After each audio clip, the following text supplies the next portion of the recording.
Selanjutnya ada informasi dari Partai Hanura yang merayakan rangkaian ulang tahun ke-17 di Indramayu, Jawa Barat. Selain melakukan pemantapan pemenangan caleg, Hanura juga menggelar senam sehat bersama warga.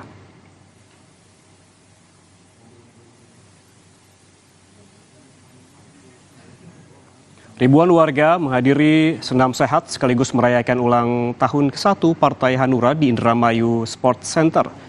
Ketua Umum Hanura, Usman Sabta, memastikan bertekad memajukan daerah untuk mewujudkan Indonesia makmur.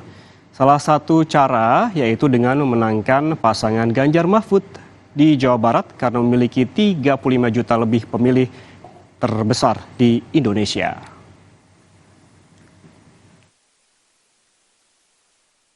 Ditingkatkan masalah ekonomi, dan ekonomi itu sangat sulit sekarang ini karena dunia yang mengalami kesulitan itu.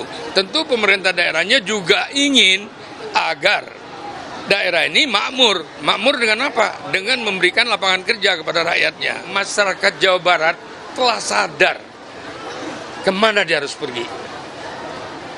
Selama ini, apa yang mereka rasakan dan apa yang mereka harapkan, itu ada di kita ini.